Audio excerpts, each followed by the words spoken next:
Good evening, everybody, and welcome to our now annual music department orientation. I'm so glad that you made it here. Our goal today is to just get you up to speed so that you know what you're doing, avoid some pitfalls that we've seen happening before with the way that people get registered for classes and things like that, and especially for you to get a chance to know some of our faculty. Most of our full-time faculty are here. We've got a smattering of our part-time faculty are here too, and we're really, really appreciative that everybody is here giving of their time so that you can answer, you can get your questions answered and so on.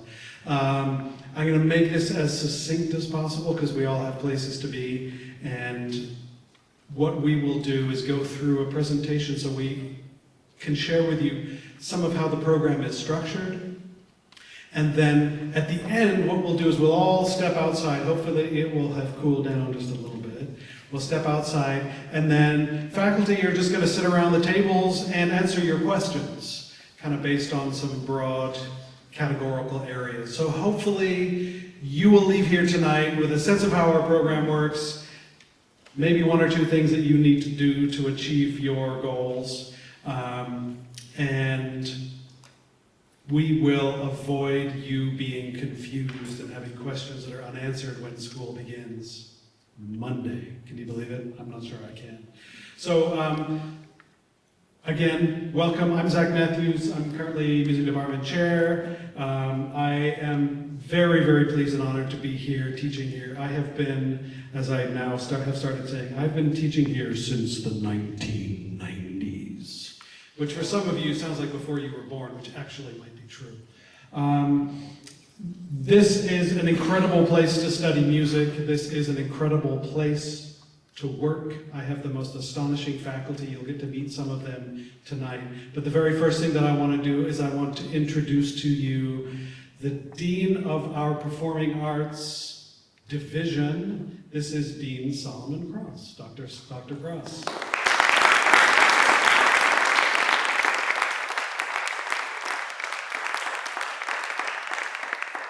Thank you, Chair Matthews, soon to be Dr. Matthews. No, just a few comments, and then I'll have to step out and get my precious babies from aftercare. Welcome to Pasadena City College. My name is Solomon Cross, and we just finished celebrating 100 years of serving students in the San Gabriel Valley, and also, I believe, 10-year anniversary of this building. Over the last 18 months, as co-collaborators, the faculty and I worked to acquire over $2 million, particularly for the music department in terms of instructional equipment, and the faculty will be introducing you to those items over the course of the next year. So why am I here? Why am I saying hello? I'm here as a co-collaborator with faculty to ensure you have a beautifully curated instructional experience so that you can develop competencies and make an impact in the creative economy.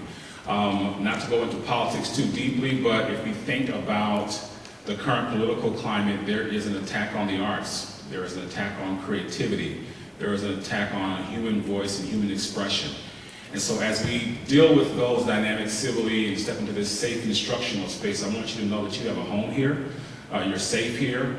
Your faculty colleagues will end up evolving into mentors for you. I remember back in my community college days, my choir director turned out to be one of the biggest influences in my personal and professional life. I had parents who didn't fully understand what it was to be a musician. They thought I was supposed to go be a dentist or a lawyer, and I was like, I'm gonna go be a singer. And they were like, what are you talking about? And so the person that I talked to the most was my choir director, and he understood everything that I was going through psychologically and in development, and he progressed, and long story short, here I am being regenerative just like he was. So the peers that you see, your faculty colleagues, they have a lot of wisdom, a lot of advice. The biggest advice I can give you is to take full advantage of their skills and expertise and life experiences that will help you to pursue your own creative goals.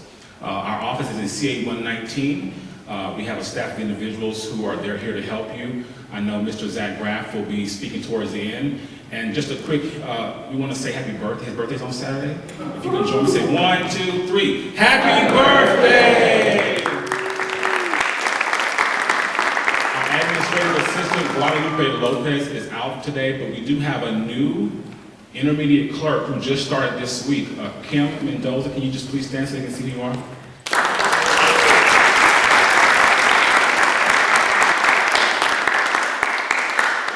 very smart and precious human being, and I think you'll get to know her and find that as well. I'm going to go now so that the lead here, Department Chair Matthews, can guide us into the information. But I do want to acknowledge that he's been a great department chair and a good thought partner. And I know he's tired of me doing that, but he's kind of made the work in the department very easy. So thank you, Chair Matthews, for all that you do. Thank you.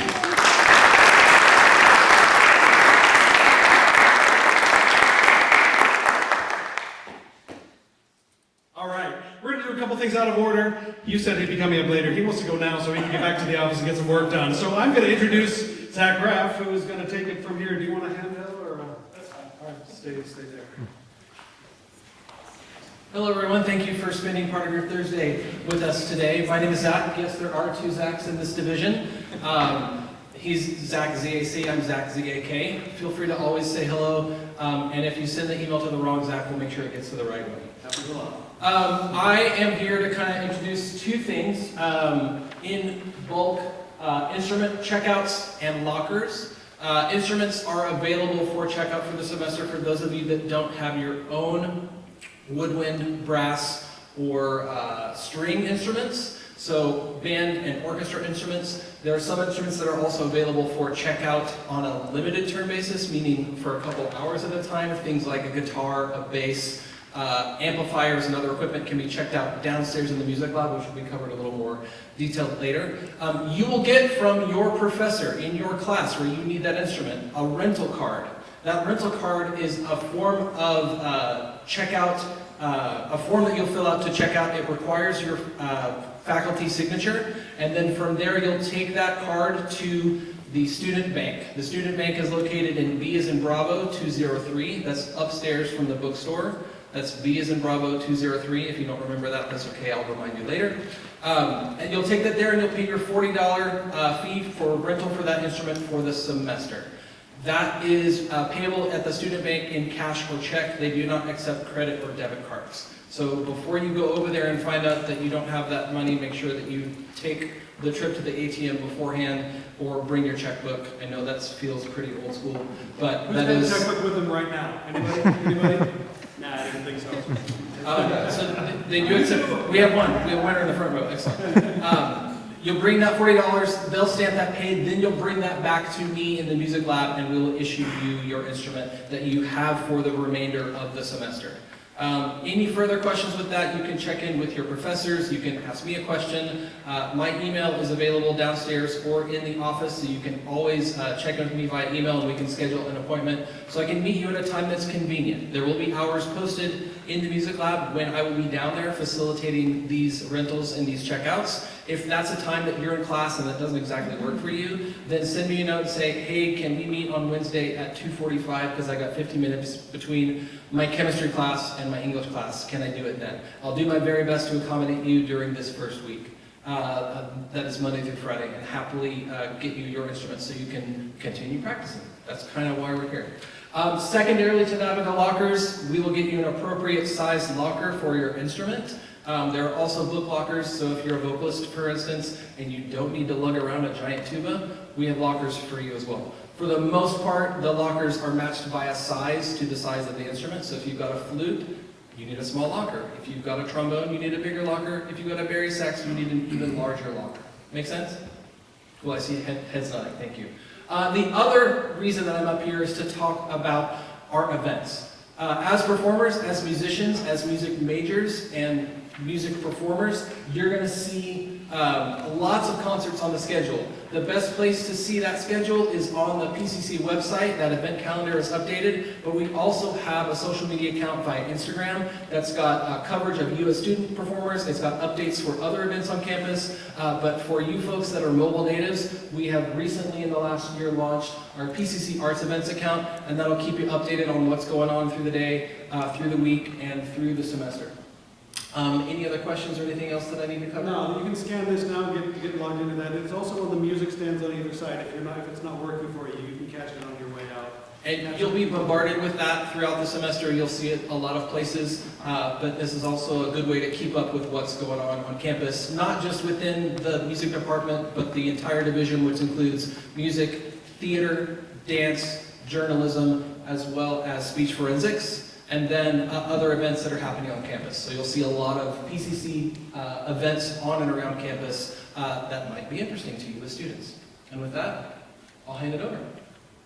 Awesome, thank you. Thank you. So what I wanted to do next was just make sure that you are aware of who our faculty are. Starting with we've got our full-time faculty, many of whom are here now. We are in alphabetical order, so I'll just go by alphabetical order. Dr. Brian Carmody, you want to wave and say hello? You get to meet some of these folks here today. Professor Tad Carpenter, some of you who are the marching band people, put your hands up, let's see. So y'all know who Tad Carpenter is. He's our percussion specialist. Dr. Jocelyn Chang is here in the back, piano faculty. And Dr. Daniel Cole couldn't be here tonight. He's involved in the commercial music, digital audio, does a lot of our recording classes. He's doing a lot with our new incoming popular music program that you're going to hear about later on. Guitar player, we'll be doing jazz combos in the popular music ensemble. Hands up for popular music people who are here for this new program. Got a handful, good, welcome. Dr. Stephen Gates, theory, musicianship, runs that program. A lot of you will have an opportunity to talk with him about that today, and we want to make sure that you are, especially those of you who are interested in finding out about, maybe you've already done some study at other colleges and we need to test you into later parts of the program. We'll be doing as much of that as soon as possible, and Dr. Gates will be talking with you about that. As will Dr. Chang and Dr. Young. I'll jump ahead. On the piano area, we do a lot of that, so watch out for those folks.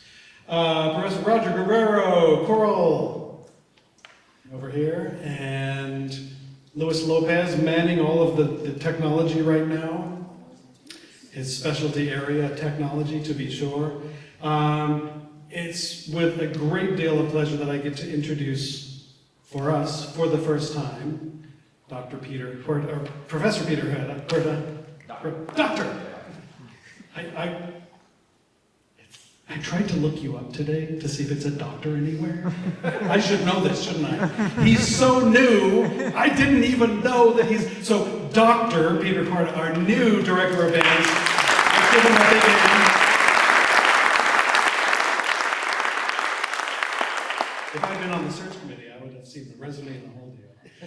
Welcome, we are so pleased to have you here and very excited to get you ensconced into the middle of all of this. So here we go. I am Professor Zachary Matthews, and Dr. Anthony Moreno, who's now here, who is the voice specialist, opera, also works with our musical theater. You are a specialist? Definitely. And special, as we all are.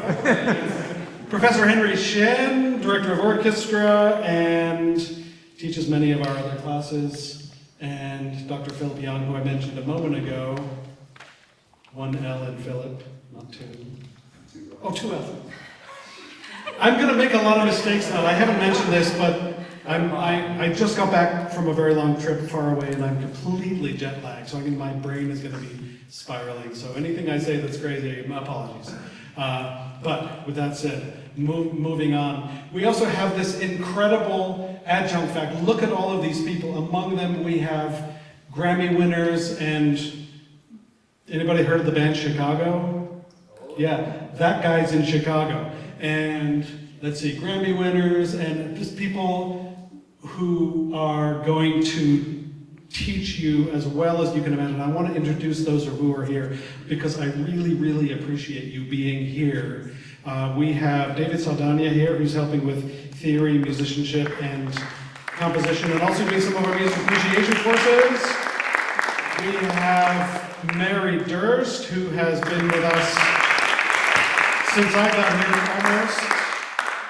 almost, doing vocal jazz and some of our appreciation courses and so on. We have Dr. Z. Linda Zuladian, who's all the way up there in our piano area. And who else? There's somebody else. Did I get everybody? Okay. Again, thank you for being here, and I welcome you to come and join us afterwards at the tables if you want to be around to answer questions or whatever you can do. We appreciate your time here. So these are the people that you'll be working with, and we're thrilled to have such an incredible faculty. And what I want you to know about this particular institution, and you're probably here because you heard we have a great reputation, and we do, and we're really proud of it. The reputation is based on the fact that we have the highest numbers of transfers. We train our students well so that they transfer. This is just these are the sort of the top 20 schools that we tend to transfer to locally. And many of you will be making your way to these colleges afterwards. Now, not all of you will be transferring, and that's good too. We train you well to go out and continue your music out into the real world. But when you transfer, you end up at all of these schools. But what's also interesting is we also transfer students to all of these out-of-state schools.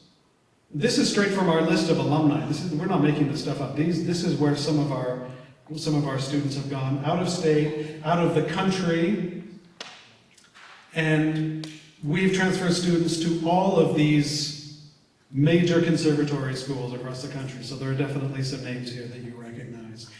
We want you to know that we can prepare you for this.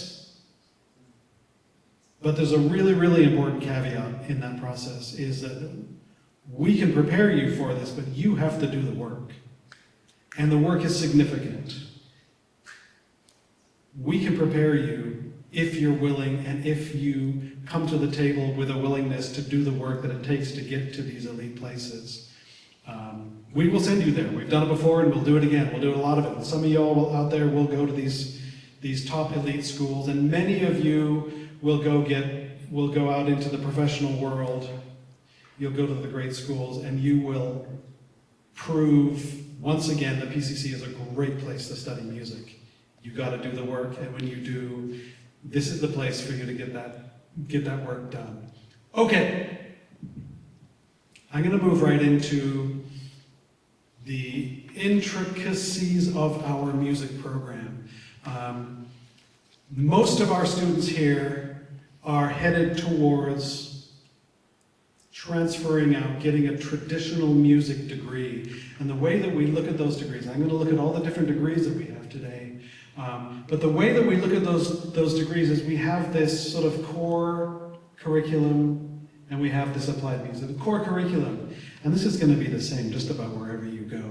Standard conservatory style curriculum, where you have theory, musicianship, keyboard skills, and some music history.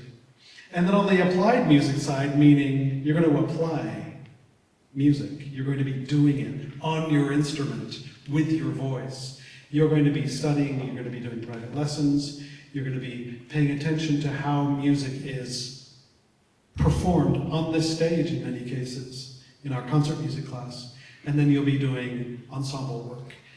This makes up our curriculum, in essence. When you get the AA degree in music, and we're going to talk about how that works in a moment compared to the AAT, you'll find that, and this may be slightly different, this right here is one of the main reasons we are here today, because we want to make absolutely sure you understand how this works.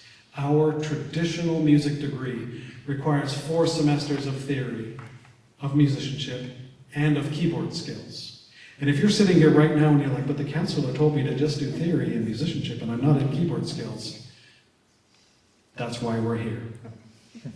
We want to make sure you understand what you need, which classes you need, and how to be prepared for your glorious future.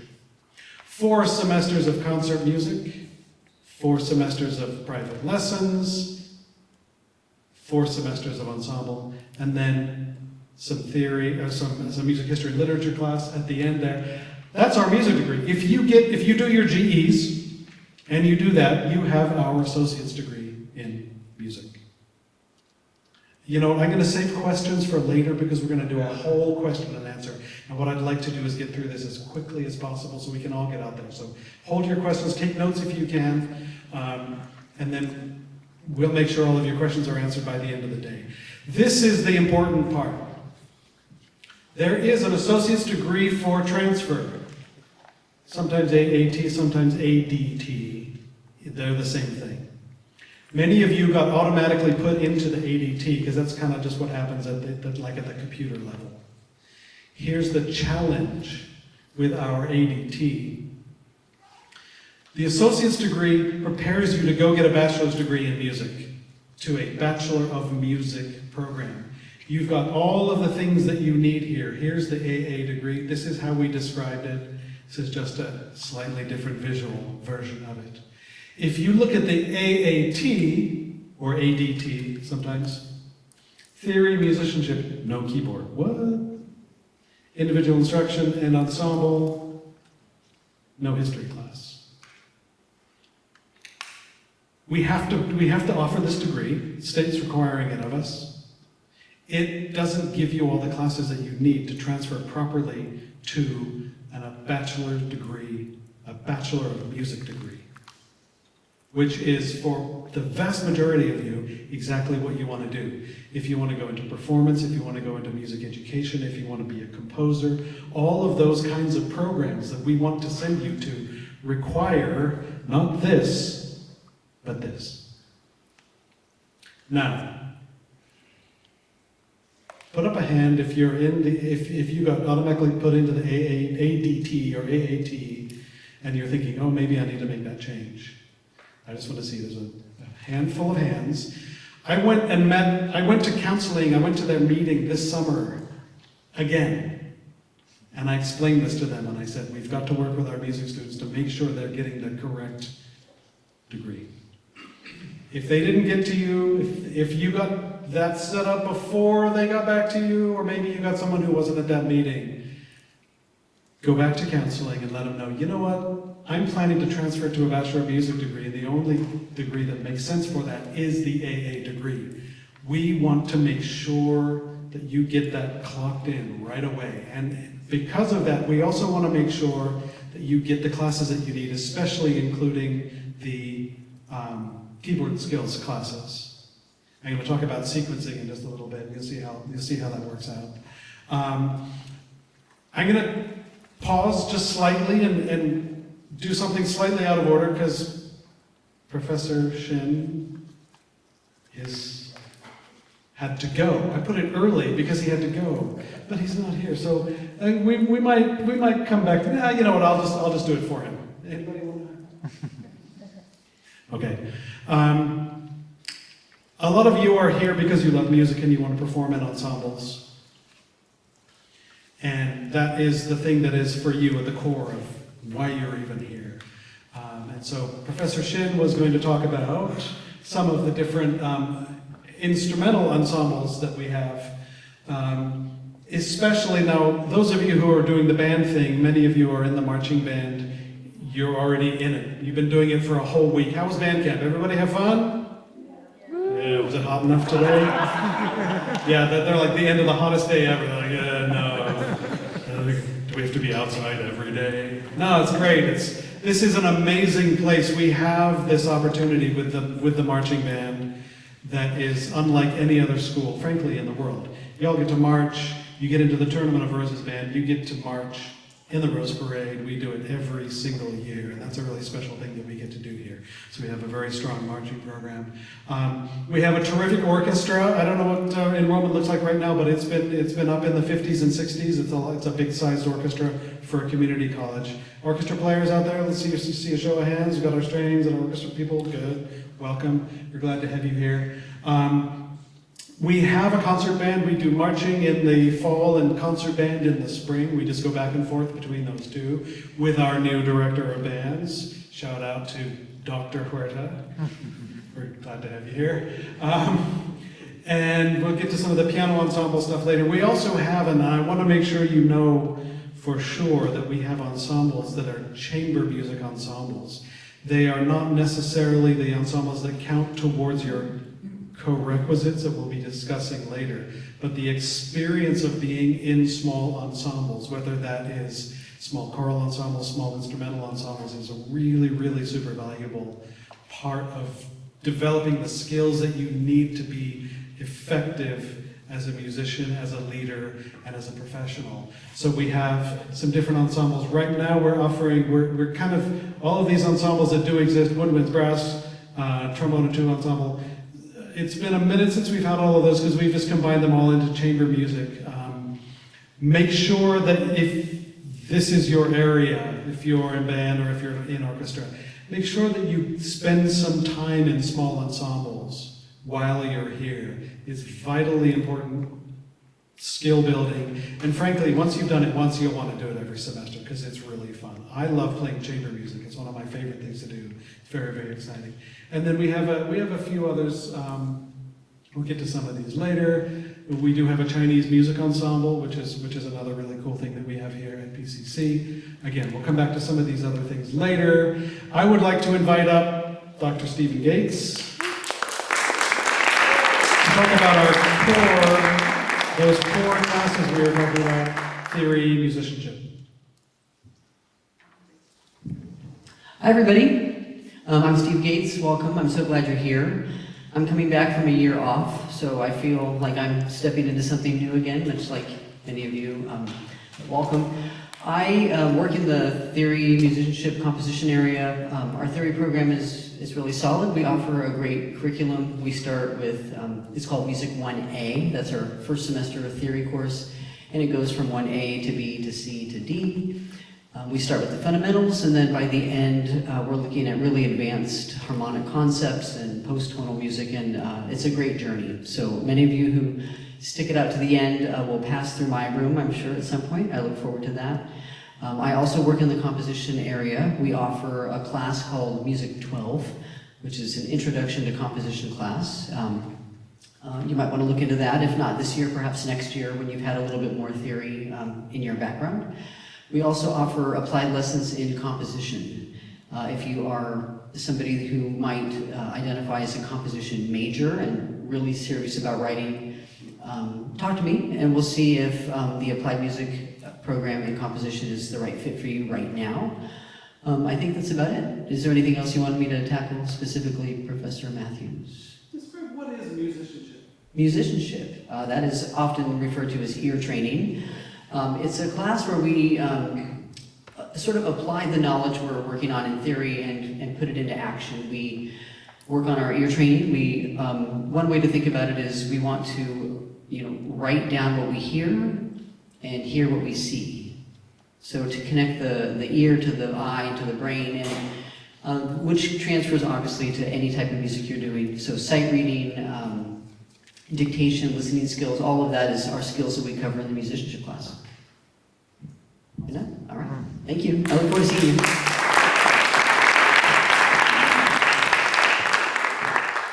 So while we're talking about these core classes, it's really important that you understand that our core classes are sequenced one after another. And it doesn't just mean they go in order. It means they only go at certain times. So, for instance, if you're like, oh, I didn't sign up for the piano classes, but I'll just wait, I'll do it next semester. No, you won't, because it won't be offered, because we have that keyboard 4A is offered in the fall, it is not offered in the spring. And trust me when I say this is going to be this way for a long time. It might make sense to have one section of all these classes, but it actually doesn't for a reason that I won't bore you with. This is going to be the way that it is. So you have to stay with the sequence. And so number one is get started in the sequence in the right way. But this is also important. You have to protect these classes. Things get tough. It gets hard to make it through, and you're like, oh, what do I need to drop something, I need to let something go, this is too much. This is not uncommon, don't worry when this happens to you. But if you're going to protect anything, it's these classes, because they're sequenced. And if you decide, I'm just going to drop theory, I'll stay with musicianship and keyboards because when I'm going to drop theory, I'm struggling. You're going to wait a year for it to come back around. So don't lose a year. Protect these classes. Protect the sequence of these classes. And you'll be fine. Also, music majors take a lot of classes, you're in a lot of ensembles, you do a lot of work. Protect yourself, protect your time. Make sure you're not overdoing it and you're not overscheduling yourself. Here I am telling you, oh, by the way, take some more classes because you want to make sure you're signed up for all these things. But at the same time, be aware that this is a heavy lift. A music major is not an easy thing to go get. And you'll find that out the first year if you haven't noticed that already. I would like to invite Dr. Young up to talk about the piano corporate score.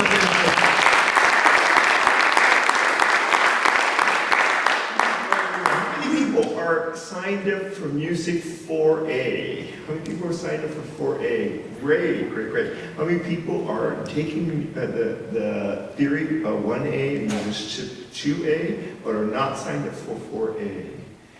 And I know that there's, you probably got an email from me or a video from me to kind of encourage you to do this. If you're not sure about how to do that, make sure you talk to me afterwards. It is important that we take you being a music major very seriously, but I want you to remember that every single music major in the world takes some keyboard class. That's not just what we do. Everyone in the world has to have some kind of keyboard, because the keyboard is the best instrument of all, but also because that instrument can play melody, can play harmony, has to be two different clefs. It's the foundation of you being a completely literate musician, and that's what we want for you. So I want to make sure that you are getting into that sequence. Please talk to me. I'll help you try to figure out how we can fit that into your schedule. Anything else that I need to? Because it's only offered in the fall. That's what I wanted to say. You would do better in theory and musicianship if you're in keyboard skills. It's not playing the piano. It's applying, as Dr. Gates mentioned. Musicianship is applying using your voice and writing notation using your theory in a practical way. Keyboard skills is also a practical way of using your theory and your musicianship. So I really encourage you to talk to me. We'll try to figure that out, and I look forward to seeing you all this semester.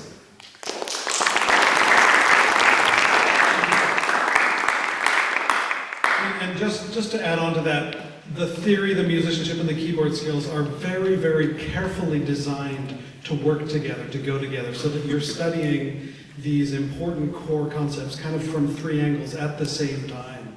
And so some folks end up doing them out of sequence, so they'll do the theory, musicianship, and then add the piano later.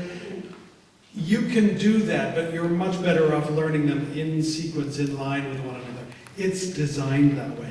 And what you will find is that some universities and colleges, they actually have one class. It's like a 6-unit class where it's all those things all together. They're like, no, you're going to take it all at the same time. It's your only option. We give you the option of choosing the times that you do them, but we really want you to take those 3 core classes all together. Musicianship, theory, and keyboard skills all together. That is going to make you the strongest music major. That's what we're looking for. So I'm going to now talk about the Applied Music Individual Instruction, which is basically our program where you get to have private lessons. Everybody starting out in all of our programs, whether you're jazz, classical, or pop music, you are going to be in Music 9A. This is by audition, and we have auditions next week, Friday, 10 a.m. right here. The classes don't begin until the second week, so all of y'all who are starting out in this program, we all start with Music 9A, and then we have, from there we go to 9B for the classical students, and then 2 semesters of 9C. Remember that, you'll come back, and there'll be lots of confusion. You'll be like, but I've already done C. Remember a year and a half ago when we talked about this? And then on the jazz or commercial side, jazz, pop music side, that will be 9D, from A straight to D. Yes, that will be the co-requisite. And then 2 semesters of 9E. The way our applied music program works is you sign up for a class where everybody meets all together, all mixed in. Instrumental, vocal, jazz, classical, pop music, everybody's all in one class, all mixed up. And we perform for one another, and we talk about our performances. We talk a little about the music, and we talk a lot about the performance skills. That class meets every week for an hour. And because you're in that class, you will get assigned a private teacher. So don't look for who's teaching that class. Are they, it's a piano teacher, but I play the drums. No, sign up for any of the sections. In fact, I highly recommend, if you're going to do 4 semesters of this, I highly recommend that you take different sections so you get the perspective of the different teachers. I teach one, take one of mine, Professor Shin teaches one, Professor Young teaches one, Professor Guerrero teaches one. Make sure that you're getting this broad experience, and that's one of the ways that you can do that, by taking the different sections. And sometimes you're going to choose it based on what fits your schedule. That's okay, right? Because you're not choosing the teacher based on their instrumental area of expertise. You want to be in a class where you're getting a whole mix of different stuff and getting that broad experience, right? So we will do a more full orientation of the applied music program when we do those auditions next Friday. The class doesn't begin until week 2, so that still makes sense. There'll be space in those classes, and you'll find out a lot more about those. But again, as part of our major curriculum, you're going to do 4 semesters of this, and we want to get you in right away and get you started. I will look forward to seeing most all of you next Friday when we do that orientation and the auditions. There are audition guidelines, if you want to take a picture of that. Y'all got an email from me that was like, come to the orientation, and I had a bunch of links and stuff. You can click on those links, you can get to all these links. All of these slides are there. So any of the stuff that you see on here, you should be able to click on if you're not getting it right now. But there's some basic guidelines for those auditions. You've got a week to prep for those. And what I want you to understand, don't be intimidated by the auditions. We just want to make sure you are comfortable with your instrument. We want to make sure you have some fundamental skills. This is not the place to teach beginners. This is, the idea here is that you did some music in high school, or some equivalent to that, and you're coming in to then develop your individual performance skills. You should be able to read a little, you should be able to play some scales, do a little bit of literature. I'll be honest, the bar is not set totally high. We just want to make sure you know what you're doing, and that we're not starting out with beginners in this program. Check out those guidelines, they will make it clear. And in different areas, it's different expectations, and so those are all detailed within those guidelines. If you can't make it to the orientation and the auditions, come and find me next week. I'm down in the music lab. I'm easy to find. There's a sort of old orientation. We need to redo it. But it'll give you an idea of the program. You can check it out, and then come to me and we'll figure out the audition thing. But please, please, please, we would much prefer to see you, hear you at the auditions on Friday. Okay, I put up Louis Lopez, who wants to talk to you about making sure that you get your GEs done. Right. Thank you.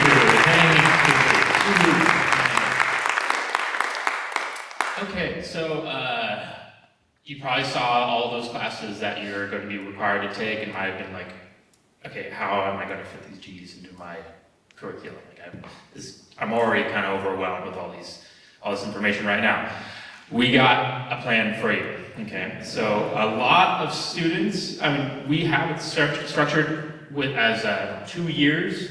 A lot of students end up taking our program for 2 to 3 years, right? And it's because of this GE requirement. So you can space it out and think of it as 3 years, but if you're like itching to get this stuff on the road, here's what we suggest. In the fall, we say take 2 IGETSs to your GEs. 1 in the winter, 1 in the summer, and then 2 in the spring. But there's a little hack that's already built into it. As part of your GE requirement, you probably saw you had your music history requirement. That is a GE in your humanities, right? So it's already built in that some of your GEs are taken care of, and you can take those in any of those areas there, right? And then you can, again, we have it in the different areas that you have. You have different aspects that I get see that you have to do. Some students wait till the very end to do other Gs and front load their music stuff. Some do the opposite, they front load the Gs and do other music stuff towards the end. One thing that we can recommend to you is that we want you to be transfer ready if you're looking to transfer, so that last thing you do is that you're doing ensembles, you're performing, you're with your instrument, you're practicing and rehearsing right before you enter that 4-year path, right? So make sure that you have a kind of a plan involved. Don't wait to the very end to just do all your Gs. Space them out a little bit while you're here, okay? But I'm really excited to get to know all you guys. And if you have any questions about this stuff or anything else we talked about, come see us down in the music lab. So, one thing I do want to make clear is this is a completely arbitrary list of the order of things. You do it in whatever order makes sense for you. And sometimes that ordering will be about what you're able to schedule. Sometimes the GEs are hard to get. Anybody notice that? Like, I want to get that class, and it's hard to find the one that's scheduled out for you. The order is less important, although I do recommend looking at some of these, like your science classes, especially those that have labs. If you do those in the intersession, they're a little more intense, but you're not trying to do a big science class plus a lab while you're also in 5 different ensembles and all the work that you like to do in the regular semester. So counseling has recommended that we do it that way, that we encourage intersession, GE class registration of some of those more complicated ones. That seems to be effective. So try that on for size. Okay, we are really excited this year. We have this new degree program. It's taking popular music as legitimate academic study, where we are using some of our existing course structure, bringing in a lot of new courses. There's a lot to learn about that, but this is something that's happening across the country in a big way, and we are way out in front of a lot of places. We're one of the first community colleges in the nation that's doing this, and we are looking at the 4-year institutions that are creating popular music programs. There are elements of it that are very definitely a wave of the future, and so we're excited to have this new program ready for you, starting this Monday. I've been saying like it's starting in the fall. It's like, oh, it's now, it's here, it's happening. For those of you who are here for the popular music program, we're really, really excited to have you here as our initial cohort. And I'm going to ask your patience as we build this plane while we're flying it. There's a lot for us to figure out. We've been doing meetings all summer trying to sort out and make sure we've got all of the requirements in place. A special shout out to Professor Lopez and Professor Carmody, Dr. Cole, who is not here tonight. Lots of late nights and extra work, and we appreciate your efforts very, very much to get all of this pulled together. You will be finding out more. The good news is right now, everything is coming from our core curriculum. There's one new class, which is our popular music ensemble, which filled up instantly. There's a bunch of you in there. Anybody here on the wait list for popular music ensemble? Okay. Dr. Cole will be managing that when that class begins on Monday. But let me just give you a quick overview of how this curriculum works. We're starting out with the same core fundamental Music 1A, Music 2A, that everybody has to get your foundational theory and musicianship skills together. From there, it gets a little complicated where we push the wrong button, where we move into the pop jazz theory, and then this MUSP1 is music theory with a songwriting focus. So we go from fundamentals to more broad popular and jazz theory, and then feed that into a songwriting-focused theory class. And then we have we're building into, from musicianship, we're building into a keyboard-oriented musicianship class where everybody works on keyboard skills that are focused in that area. In the technology area, now this is an area I want to be really clear about because there's a little bit of flexibility here. If you have very little music theory background, this makes sense. Take Theory 1 and then get into Music 94, which is our Intro to Music Theory, Intro to Music Technology. Professor Lopez is running that very, very nicely. And has a little bit of a music theory prerequisite. Now, if you know you really want to get deep into the core of the recording arts side of the popular music world, and you have some theory background, you can read a little bit, you might consider putting Music 94 here in the first semester, so you can do 96A, B, and C. We have 3 levels of our recording classes. If you think that's you, maybe come talk to Professor Lopez or me afterwards. This is in this position because it has this as a prerequisite, but if you can meet that prerequisite because you have some knowledge, and you definitely know you want to do all the recording stuff, which we'll talk about a little bit more in a few minutes, you might consider changing that schedule. And then, like in the other areas, we've got 4 semesters of lessons, 4 semesters of concert music, and 4 semesters of being in the ensemble. So a little bit different. Again, you should have all picked up one of these packets. It's over there on your way in. It's got all of this detailed out for you. And after this session is over, you can ask some more questions about that. But I just wanted you to see that this is a very different kind of program. And we are working to actually expand this curriculum a little bit as we get the opportunity, as our curriculum committee allows us to. So this might be growing over time just a little bit. Now, this is not me saying, hey, if everybody should switch to popular music. Here's what happened. When this got put up, it didn't end up in the system where you could sign up to be a popular music major. So some of y'all are probably like, yeah, I've heard about this program, but I can't even sign up for it. And so what happened was many of you just signed up to be a music major or whatever. And we know that you probably wanted to do this. This list, this QR code, which by the way is on the music stands over there, if that isn't working for you. If your intention is to be here as a popular music major and you couldn't sign up for it, simply fill out that form. It's literally just asking for your name, your ID, and your PCC email.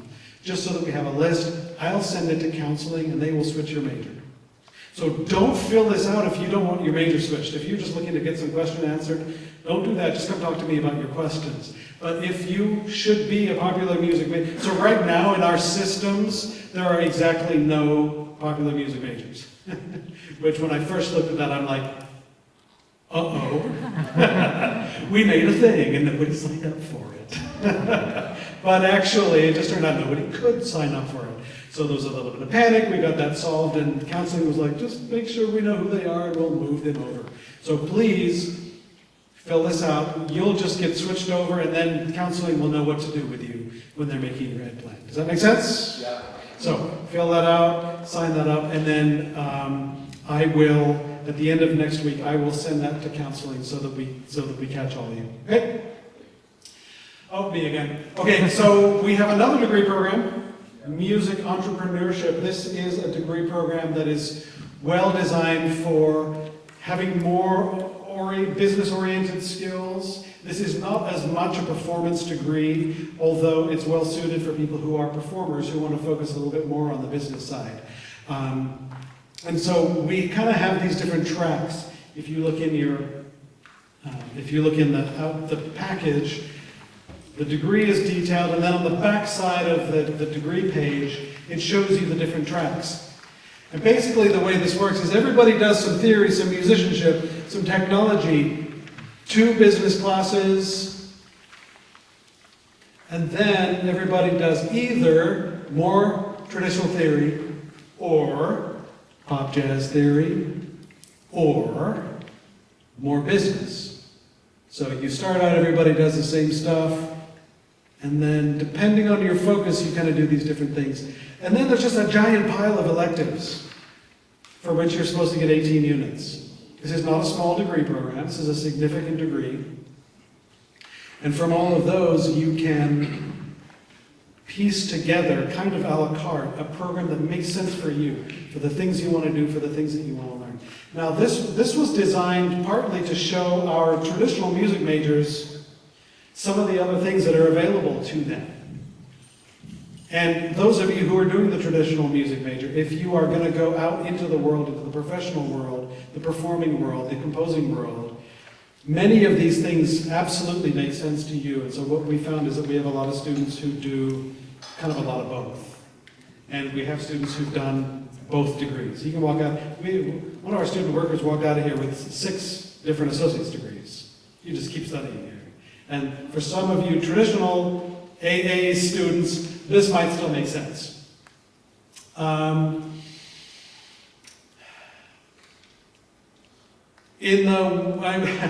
put this in here last year and I left it here. This is an important class. This is our notation class. And I want to make sure in the winter that we have enough of you all signed up for it. Those of you who are doing performance, those of you who are doing composition, absolutely need to develop your notation skills. We have a program where you can get certified in Sibelius if you take this class. I just want you to put a pin in this for the winter. Music, we call it music copying. It doesn't mean you're copying stuff. Music copying is a term of art for people who do the art of writing music down for others to perform from it, and for your music to be well performed. So just note that that's there, and it is one of the electives in the entrepreneurship degree. Okay, running back from the soundboard to talk about the soundboard. There's Lopez. He's back. All right.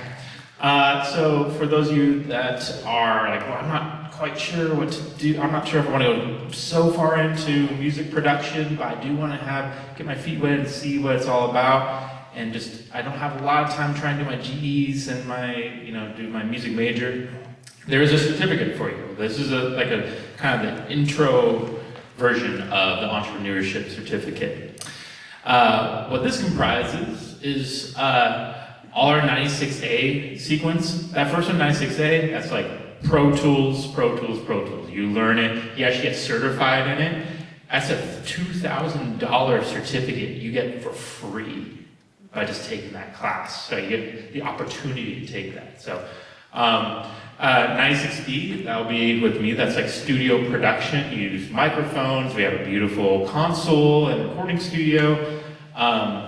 You work with musicians. I bring some really amazing musicians to come and record with y'all. And then 96C, that's mixing. You taking those productions and professional recordings and learning how to make them sound incredible on Spotify, YouTube, and all the streaming platforms, and develop your ears, right, in the production side of things.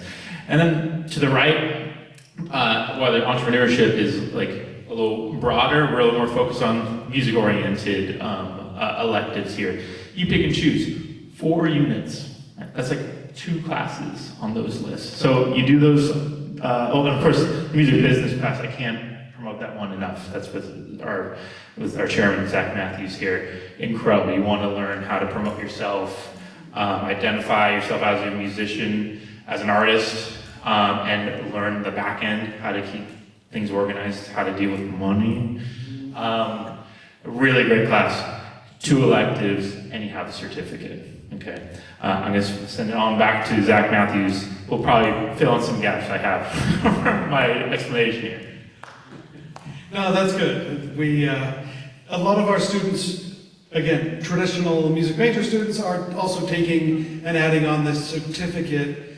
You notice in the entrepreneurship certificate, you can do up a lot of your electives that are the same here, so you can actually tag on this certificate. And then when you're out there, it's on your resume, you've got an actual degree in commercial music that shows that you've done these things. Okay, so we're going to just do a very quick kind of round robin, talking about some of the other areas that we have here. hopefully, we've done a good job of covering just kind of broadly what our different degree programs look like. And there'll be some crossover with these courses, and then you'll also see how some of our other areas. So I'd like to introduce Professor Roger Guerrero, who's going to talk about our choral courses.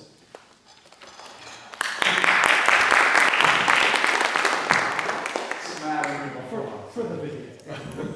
This is for the video. I said, can I just stand and do it from there? I'm Professor Roger Guerrero, and I teach a lot of classes, but the two big ones I have are up there in the top right corner there, the concert choir, MUSC 6-3, by the way, 063, and then chamber singers 6-4.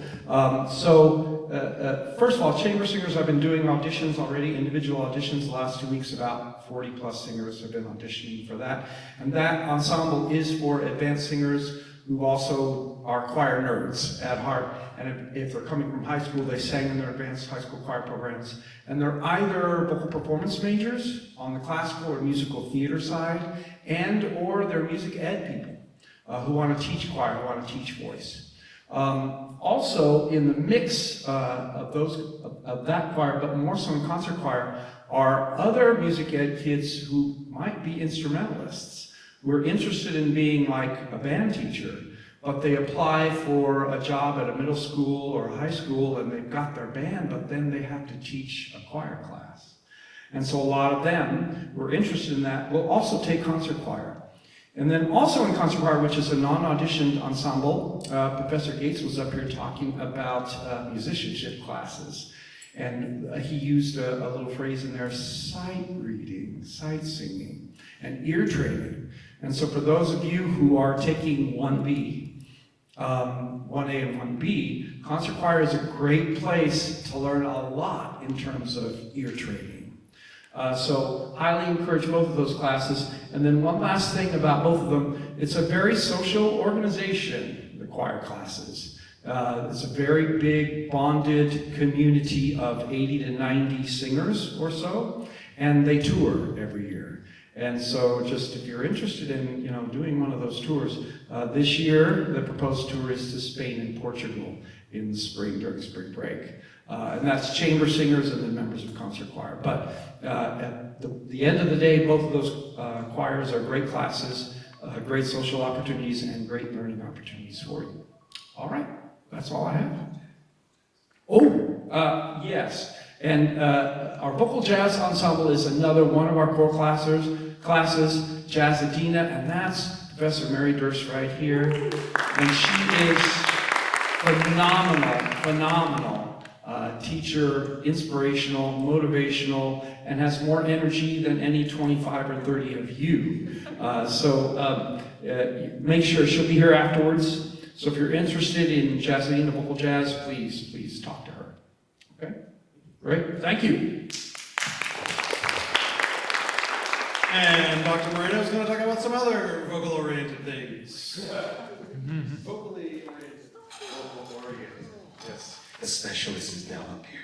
Hello, folks. My name is Dr. Anthony Moreno. I do some of the other voice stuff, voice special things. Namely, I'm the director of the Opera Workshop and Opera Production Program. So in the fall, we'll do opera scenes. We'll get you prepared to be on stage, to use your opera voice. And then in the spring, usually we'll put on a production. So last spring we did Mozart's Così fan tutte, and it was a lot of fun, yes. And as I establish a relationship more with the theater program, I'll get more involved with the musical theater productions that will happen every other year. We switch doing an opera one year, musical theater every other year.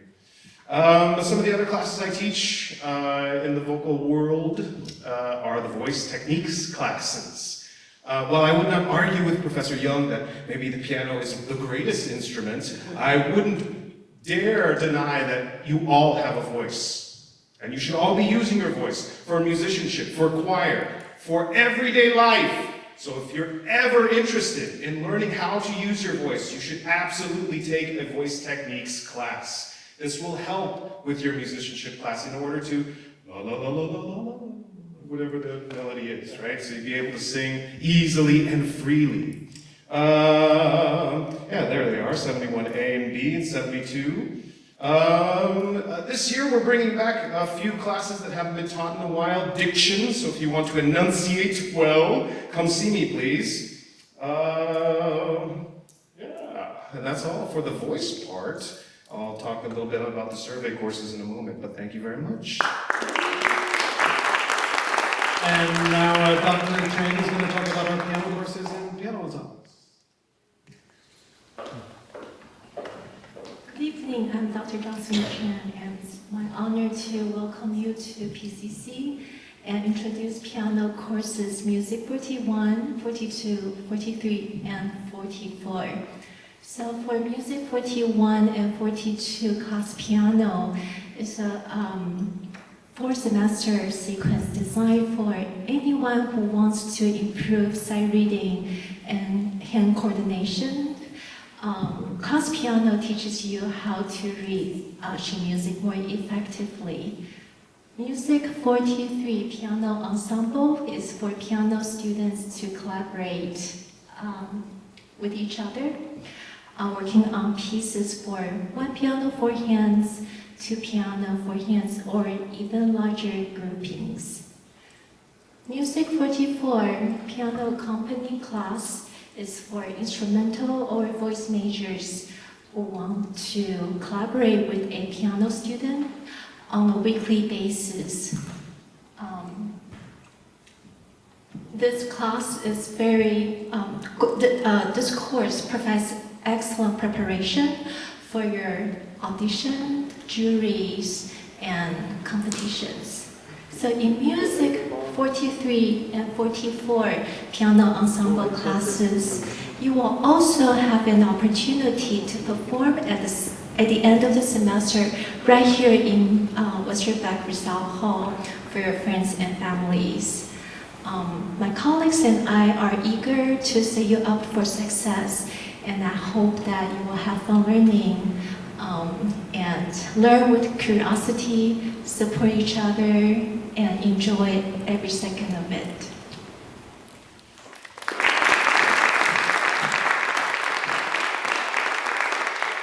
All right, and then the next set of ensembles, this is Dr. Brian Carmody.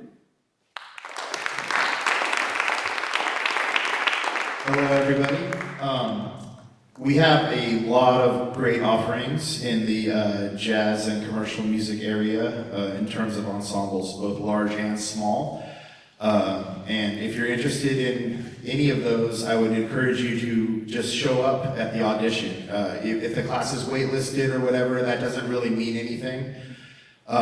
Retention is based on a successful audition, so show up for what you want to play, and you'll get constructive criticism if you don't end up making the gig that semester. We'll tell you what you need to do to get better and have more success in the future. So yeah, they're all listed there.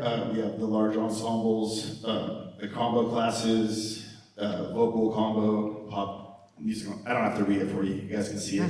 If you're interested in jazz or commercial music, you will probably come to my office at some point, and I hope to work with you in an ensemble. Anything else you want me to hit?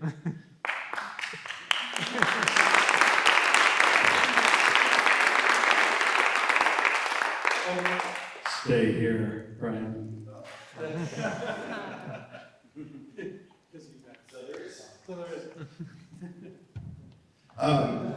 Okay, well, yeah, I mean, it's all kind of more of the same. In all those classes I just mentioned, improvisation is a foundation there. Not that that should dissuade you if you're kind of intimidated by improvisation, I'll say. There's definitely room to grow. We have a very beginning improvisation class that doesn't even have a prerequisite. So I would highly encourage you to get into the improvisation sequence, of which there's 3 semesters worth of classes. And I think it's a worthy skill of kind of exploring, even if you don't think it might be where you want to spend a lot of your time. It gets the creative juices flowing as far as like creating original melodies and rhythms on the spot, which, you know, breeds songwriting skills, breeds composition. It kind of lets you come up with like new ideas and ways to phrase familiar kind of melodies, right? Even just taking a melody that you already know and playing it a different way, that's kind of using that same idea. And then what, the techniques classes? Yeah, so for a lot of you, if you're trying to get into the Music 9 sequence as a bass player or as a drum set player, if you don't make that audition, these classes are really great for getting your skills up and ready for next audition, which those happen every semester. So if you audition on Friday for one of those instruments and you don't get in, one of these basic technique classes would be probably the recommendation to get you ready for the next. Also, if you're in the popular music lane, I think you should probably take all those classes. Because even if you're a vocalist or a keyboard player or something, having some bass chops, having some drum chops, like it's really important for understanding how the music will fuse together. Good enough? And especially for those of you who are interested in the recording side of things. I mean, I know so many people who end up being producers in the studio and laying down scratch tracks and so on with some basic skills on these instruments. So know that having a broad skill set where you can do multiple things, still having your focus area, still having your primary instruments, but developing some of these skills. We do have a non-popular music major songwriting course that lots of folks take, as well as this, included in this jazz commercial techniques, we've got this beginning techniques of popular singing. It's not currently part of our pop music degree, but probably y'all should take it. Those of you who are in that degree program should be developing those skills. Tad Carpenter couldn't be here. He went from the band camp to going to the USC band camp, so he couldn't be here tonight. He was supposed to talk about percussion courses. I will point out that we have a percussion ensemble, and we also have a percussion techniques class. I believe there's still some space in the techniques class. And that's another one of those techniques classes that's really valuable for you needless to say, for percussionists to go in there and really develop those skills on all kinds of different instruments, especially hand percussion instruments. But for those of you who are doing other musical styles, for those of you who are going into the studio, that's a great place to learn some skills that you will actually make use of. So check out the percussion techniques class. It's this one, 87A. Definitely worth looking into. And back to Dr. Moreno. Woo-hoo. Thank you. I didn't start out Dr. Anthony Moreno. No, I started a city college student just like you. And I find that it's most important to kind of expand your horizon in what music classes that you are interested in taking. It's my opinion that the survey courses are some of the best courses you could take. Why? Because you already have the experience listening to music. And what better class that you could take than just listening, going to see, and experiencing more music, right? So music appreciation is one of the classes that I teach. It's kind of an introduction to musical terms, generalized music history. You're getting to know some of the things that you might be experiencing along the way throughout your studies, but some of the other classes are an immense joy to experience if you're interested in African American music. I know Music Cultures of the World isn't taught every semester, but it gives you an idea of what kind of music is around outside of Western European classical music and popular music.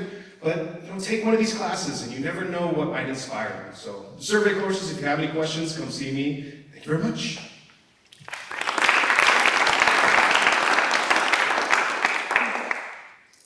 That's not me.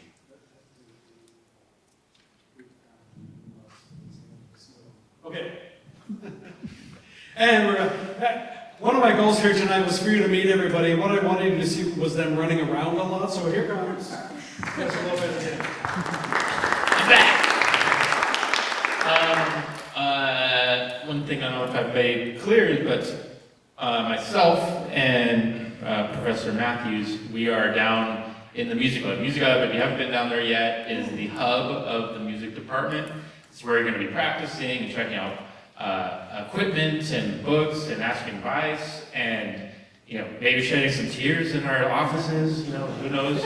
But is an incredible resource that we offer to you guys. Let me tell you a little bit about it. I don't know if there's an extra slide you got prepared on the back end, but I can talk about anything. No problem. So one of the biggest things we have down there is our practice rooms. We just got incredible new pianos that are going to be placed in different parts of our music school here. Some of them down in the music lab. A real acoustic piano for you to practice your 4A, 4B, 4C classes in. Not only that, in the first couple weeks of courses, the practice rooms are kind of first come, first serve. Come down, see what's available, practice in that room. In week 3 of our music lab, we do reservations for those same practice rooms. So depending on the classes that you're taking and the amount of classes you're taking, you'll be allotted a certain blocks of time that you can reserve a practice room for the day, time, and type of room that you need for the rest of the semester. Okay, not many music schools, even the 4 years, do this. Right, so we take time, we sit down with each one of you and hash out your schedule down in the music lab. Right? So that's week 3. Music majors is on Tuesday, non-music majors on Thursday. That's one big element to it. But let's say you're you're a guitarist and you don't want to lug your amp around. We have amps for you to check out. You're a drummer and you can't afford the cymbals. We have cymbal sets for you to check out. Right? You're a vocalist and you can't hear yourself in rehearsals. We have vocal amps for you to check out. We also have Zach Graff, who's right over here, who will be in charge of making sure you can't afford, a $30,000 instrument like a bassoon or a violin. You can check those instruments out down in the music lab through our lab tech, Zach Graff. Not only that, we have tutoring down in the music lab. I don't know if we have any tutors in the crowd right now, but we have peer tutors, students that have gone through the courses, have taken the classes that are in the music lab and scheduled throughout times to serve all your needs, so in the morning, afternoon, and evening, and have a great deal of knowledge as to how to navigate these courses that you find yourself in. Right?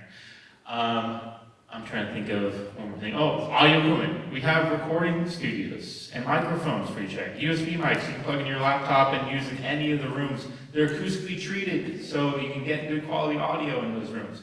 We have computer stations with software on them and MIDI keyboards for you to check out.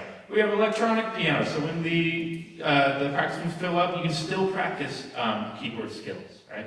And Zach Graff is mentioning something else. When is the music lab open? Oh, that's a great question. I'm surprised you don't know that. It's open at 8 a.m. to 9 p.m. Monday through Thursday. It's open 8 a.m. to 4 p.m. On Friday, and then 10 a.m. to 2 p.m. on Saturday. We're actually open on the weekends, right? There's so many things, so many other resources here. Supervisors there, we have lots of equipment, but I'm sure I forgot something. If you want more information on that, come see me and Zach Matthews. One of us is there almost all the time. So. Can you tell us about the apprenticeship program the students are doing? Oh, great. So they know what's going on. So one of the things that we just started a year ago, we are thinking we need to, we want to be able to have recordings of concerts, right? And we had been doing a lot of, we've been starting our commercial music certificates, But these students, there's a gap between what they're learning in the classroom and then actually having a career, right? So what we designed was an apprenticeship program that after they go through our courses, our commercial certificate courses, if they've shown themselves to be really on that track and wanting that kind of experience, hire them to not only set up and and all the equipment and learn how to run the board you see in front of you over there. But also record and mix and deliver every single concert that we do here. Not just, and we have noon concerts, evening concerts. They use from a classical orchestra to a rock band, right? So we started doing this last year. We've had 8 students come through, and 7 of the 8 students end up getting jobs either in live sound or in recording studios. So we're very proud of this program. We've had a lot of success with it, and we're going to be continuing it this year. So if that's something that you're interested in doing, pursuing for a career path, come talk to me, okay?